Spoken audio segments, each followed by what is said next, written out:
salaamaaleykum wa rahmatullah da leen jàmm seen YouTube Job FDM Pro. tey nag ñu fas yéene ñëw yéen ci benn leeral muy nan ngay def ba xool ñi nga xam ne ñi ngi connecté ci sa Wave te neexuñu la wala nekkul na yaa leen jox code bi nga filtré leen ba nga xam ne même bu ñu yoree code bi sax duñ ci mën a connecté. avant loolu ñu ngi saako ci nag képp koo xam ne yaa ngi door a gis suñu vidéo nga abonné te bës cloche notification bi. waaw léegi nag loolu nga def ko lu simple la parce que léegi boo xoolee ñu bëri même boo leen joxul sa code Wave sax mën nañoo def ay pexe ba di si connecté moo xam dañuy wut ku ko am ñu scanner ko wala ñu xool daal def ay pexe yu def ko am code bi di si connecté. léegi nag yow bu la neexee sa Wave sax mën nga see mën a def code mën nga koo bàyyi noonu bañ ca def mot de passe mais nag képp koo xam ne yaa ngi si mu ngi ci connecté te neexul mën nga koo génne.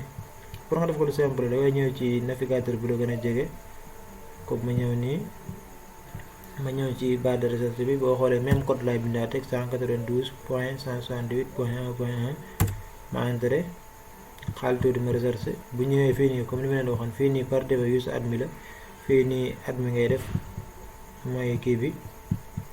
mot de passe bi parce que mosoo koo changé boo ko mënee changé nga def ci bi ko changé mais man mosuma koo changé wala même su ma ko changé woon tamit li may def vidéo moo tax moo di la war par défaut bi kon may def ni admin moo bës connexion.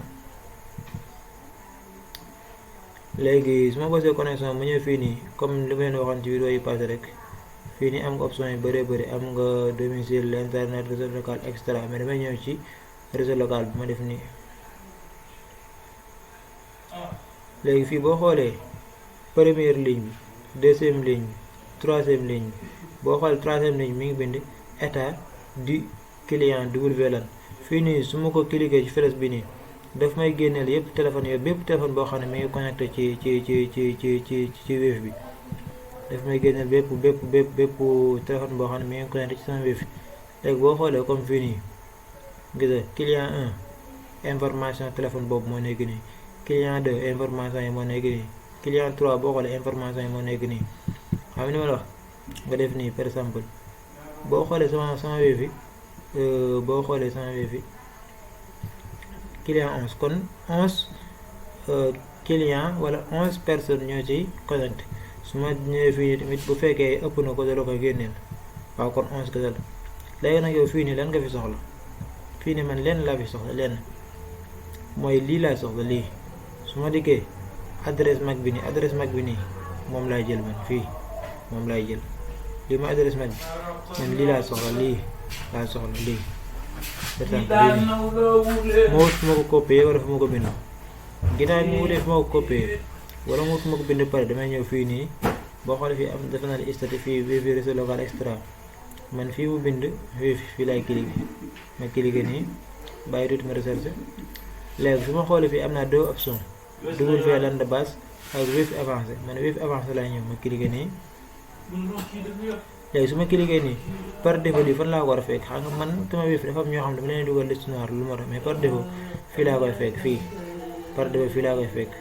mais su ma ko fekkee fii dama ko indi fii ci liste noire ma bës liste noire ñëw fii ci appliquer daal di appliquer comme nii. bàyyi bind na ne boo doon enregistré léegi damay ñëw fii nii ci suuf nii fii moom ma bindal configuration de la règle de contrôle d'accès ma bés flèche bii nii ma cliquer nii. léegi boo xoolee fii nii man fii nii boo xoolee am na ñaari ñoo xam ne dugal naa leen liste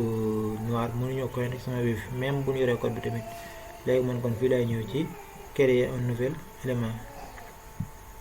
léegi su ma ñëwee fii nii non bi may xool kooku téléphone bi ma bëgg a comme ki ma bëgg a filtrer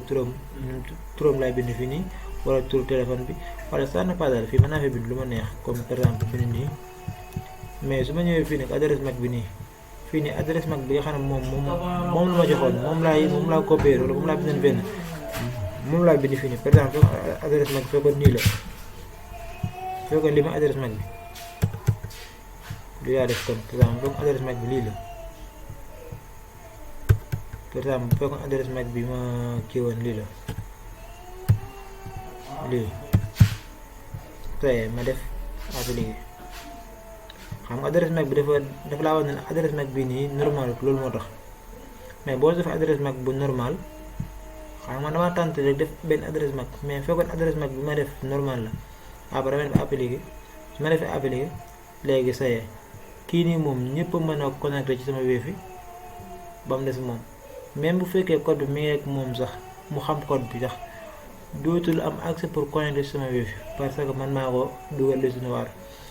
kon tey leeral bii leen andi woon pour baaxee leen ko ñu ngi sàkk si yéen ñëpp na ngeen abonné te bés cloche notification bi ngeen mën di jot vidéo yoo xam ne ñu ngi koy dugal